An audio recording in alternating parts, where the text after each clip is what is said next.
Ésaïe 43, verset 18 à 19. 43, verset 18 à 19. Ne pensez plus aux événements passés. Regardez ce que Dieu vous dit. Ne pensez plus aux événements passés. Regardez ça, je vois le travail, ok? Ici, ne pensez plus aux événements passés. Et ne considérez plus ce qui est ancien. Écoutez ce que Dieu vous dit. Nous sommes en 2024. Voici la parole de Dieu pour toi. Il dit ne pense plus aux événements passés. Hein, continue. Et ne considérez plus ce qui est ancien. Et ne considère plus ce qui est ancien. Voici, je vais faire une chose nouvelle. Je vais faire quelque chose de nouveau. Sur le point d'arriver. Et ceci est sur le point d'arriver. Ne la connaîtrez-vous pas? Et est-ce que vous n'allez pas voir ça? Je mettrai un chemin dans le désert. Je vais mettre un chemin dans le désert. Et des fleuves dans la solitude. Et des fleuves dans la solitude. Amen. Alléluia. Le désert de ta vie. Le désert de ta destinée. Dieu dit qu'il mettra un chemin dans ton désert. Écoutez-moi. Le bruit que tu es en train d'entendre aujourd'hui, c'est juste le bruit du désert. Mais il y aura un chemin dans ce désert. Il y aura un chemin dans ce désert. Je veux prévenir quelqu'un que Dieu t'aime tel qu'il est. Dieu t'aime tel que tu es. Et Dieu veut commencer quelque chose de nouveau avec toi. Alléluia. Donc pour que le ciel puisse commencer à intervenir dans ta vie, il faut que ta mentalité, ton langage change. Amen. Amen. Alléluia. Amen. Vous savez, la Bible déclare qu'Israël a connu un moment où il n'y avait pas, alléluia, Israël a connu un moment où c'était difficile, où tout était très compliqué, au point que même la pluie ne tombait pas. Amen. Et la Bible dit que pendant 3 jours, pendant 3 ans, 6 mois, la pluie n'est pas tombée en Israël. Alléluia. Et pendant que la pluie n'était pas tombée, c'était vraiment très difficile pour le peuple d'Israël. Et le prophète Élie, amen, va alors chercher à provoquer la main de Dieu. Et qu'est-ce qu'Élie va faire? Ma Bible déclare que Élie va dire à Akab, monte, mange, car il se fait entendre un bruit. Et le bruit que j'entends annonce une pluie. Mais pendant que Élie dit ça, il n'y a pas de nuage. Toute pluie qui va tomber s'annonce par un nuage. Et il n'y avait pas de nuage. Le ciel n'avait pas fait de signal. Il n'y avait aucun signal qui annonçait une pluie. Et Élie donne une telle parole, alors que rien ne prouve que déjà 3 ans, la pluie n'est pas tombée. C'est un temps de sécheresse où aucune parole prophétique ne peut changer quelque chose. Pour qu'une pluie arrive, il faut déjà que le temps l'annonce. Parce que la pluie s'annonce par le ciel. Amen. Et le prophète Élie dit, je sens qu'il y aura la pluie, je sens qu'il y aura un mouvement, je sens que Dieu va faire quelque chose. Et pendant qu'il le fait, Élie part en prière. Élie part en prière. Mais pendant qu'Élie va en prière, il prend une position que les théologiens appellent la position de la femme au travail. Alléluia. Il se met dans une position compliquée et il commence à prier. Pendant qu'Élie commence à prier, la Bible dit qu'il a insisté 7 fois. Mais pendant qu'il est en train de prier, et que son serviteur part vers l'endroit. Pendant qu'il est en train de prier, et le serviteur va vers l'endroit, alléluia, ma Bible dit, le serviteur vient avec de mauvaises nouvelles. Il dit, papa, pendant que tu es en train de prier, c'est vrai que toi tu as annoncé la pluie, mais quand je suis allé regarder le ciel, j'ai vu que le ciel ne signale rien. Élie retourne dans la prière. Pendant qu'il est en train de prier, l'enfant revient la 4e fois. Papa, tu as prié, tu as prophétisé, mais quand je regarde le ciel, il n'y a rien. Il arrive un moment dans notre vie où l'homme de Dieu a prophétisé et tu ne vois rien. 1 an, 2 ans, 3 ans, tu ne vois rien. Mais si tu perds la motivation, si tu perds le zèle, si tu perds la persévérance, Dieu va s'arrêter. Dieu aime les gens persévérants. Alléluia. Et le prophète retourne la 7e fois dans la prière. Pendant qu'il prie la 7e fois, ma Bible dit que l'enfant vient avec une information qui ne veut rien dire. Papa, après tes 7 ans de prière, je vois un nuage, mais c'est comme la paume d'une main. Je vois un nuage, mais qui est comme, il précise, la paume d'une main. Bon, un nuage comme la paume d'une main, ce n'est pas trop sûr que ce nuage peut affronter une grande pluie. Bravo.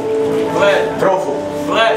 Mais le prophète dit, ce petit nuage qui ne peut rien créer, c'est ce nuage qui va envoyer la pluie.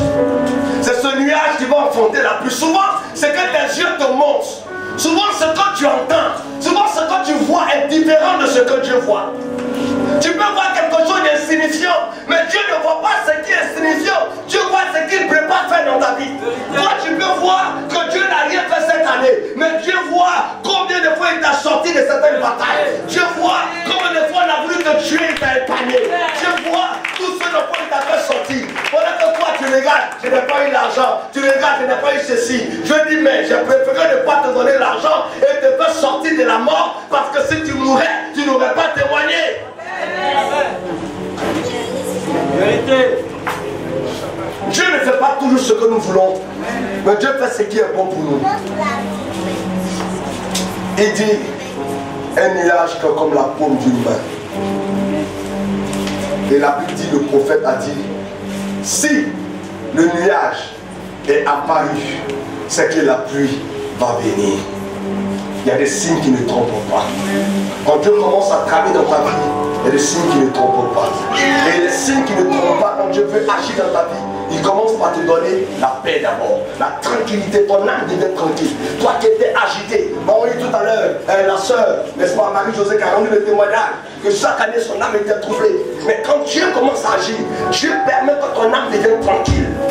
Il te tranquillise, il te permet de rester calme.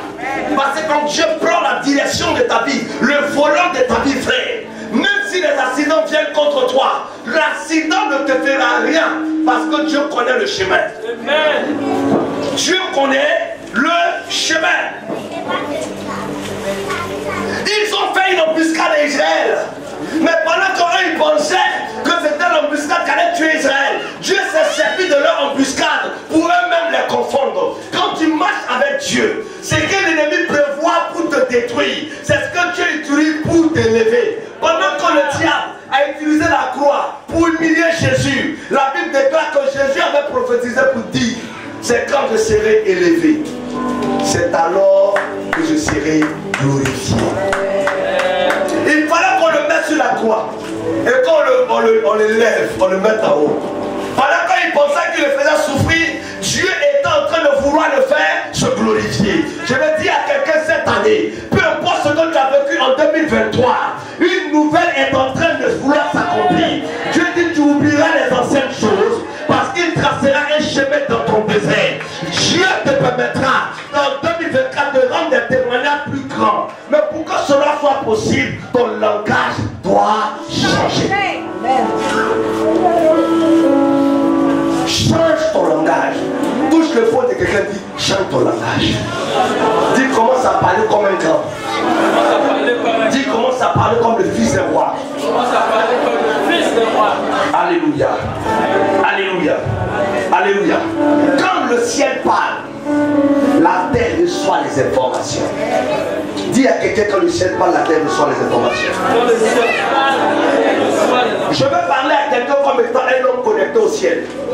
Écoute, la terre avait déclaré qu'il y avait la sécheresse. Mais le ciel annonçait qu'il y aurait la pluie.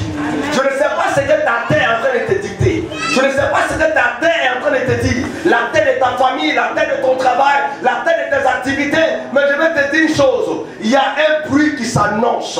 Il y a quelque chose de glorieux qui est sur le point de t'arriver. Ce petit nuage que tu vois, qui semble ne rien pouvoir produire, ce petit nuage enfantera une pluie qui te fera oublier tes 3 ans de sécheresse. Alléluia. Alléluia. Alléluia. Il y a des bruits qui changent radicalement les situations. Je veux dire à quelqu'un, tu ne seras pas toujours entendre. Il y a des gens même qu'ils entendent les bruits du pas du propriétaire de la maison, son cœur est coupé. Quand le propriétaire arrive à la fin du mois, quand tu entends le bruit de ses chaussures, ton cœur se coupe. À partir d'aujourd'hui, aucun bruit ne t'effraiera. Alléluia. Je veux te prévenir que Dieu est le propriétaire de tout ce qu'il a créé. Dieu est le propriétaire de tout ce qu'il a créé. Dieu est le propriétaire de l'homme. Dieu est le propriétaire des oiseaux, des poissons, des animaux, de l'argent, de l'or, du diamant. Dieu est le propriétaire du pétrole. Alléluia. Et à un moment, Dieu peut ordonner à ce qui lui appartient de venir vers toi. Est-ce que je parle à quelqu'un? Et à un moment, Dieu peut ordonner, si tu appartiens réellement à Dieu, à un moment, Dieu peut ordonner à ce qui lui appartient de venir vers toi. Si Dieu est le propriétaire de l'argent, à un moment, Dieu pourra ordonner à l'argent de venir vers toi. À un moment, Dieu pourra ordonner à un homme de venir vers toi. Dieu pourra ordonner à quelqu'un de prendre la direction de ta destinée. Il y a un temps où Dieu demande à une chose de prendre la direction de la destinée de quelqu'un. Il peut décider que l'enfantement prenne la direction de ta maison. Il peut décider que le mariage prenne la direction de ta maison. Il peut décider que le travail prenne la direction de ta maison. Mais pour que cela soit possible, il faut que ton langage change.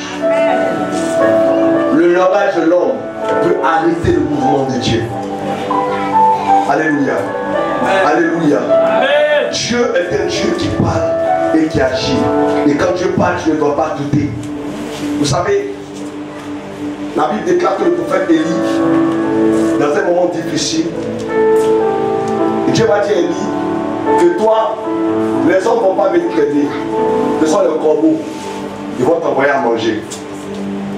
Or, vous savez que le corbeau, il est considéré d'abord comme un animal avare.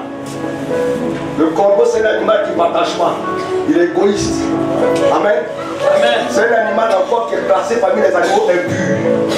Mais Dieu dit au prophète que le corbeau qui est avare, lui va venir te nourrir le matin et le soir. Est-ce que tu peux croire que quelqu'un qui est avare peut te soutenir? Ah? Quelqu'un qui est avare peut te financer? Impossible. Mais Dieu lui dit, le corbeau avare, impur, c'est lui qui te donnera à manger. Et quand le corbeau arrive vers le prophète, le corbeau vient avec un message. Il ne vient pas qu'avec la nourriture, mais il vient avec un message. Le corbeau arrive et dit crois, crois, crois, crois, crois, crois, crois. Il jette la nourriture pas. Il retourne, il vient encore croire, parce que le corbeau il croise. Amen. Quand tu entends un corbeau crier, c'est croire, croire, croire, croire, croire. Donc pendant qu'Élie se pose la question, le corbeau lui dit c'est vrai, je suis avare habituellement, mais le ciel a ordonné que je m'occupe de toi. Tu dois continuer de croire. Même si tu as l'habitude de voir les gens avares, quand Dieu ordonne, l'homme qui n'est pas capable de soutenir, il soutiendra parce que le ciel a ordonné. Je suis en train de dire à quelqu'un en cette année, celui qui ne pouvait rien faire pour toi, il te sera utile cette année. Celui qui ne t'avait jamais soutenu te sera utile cette année. Si tu crois que tu dis Amen, la prophétie est sur le point de ce matin.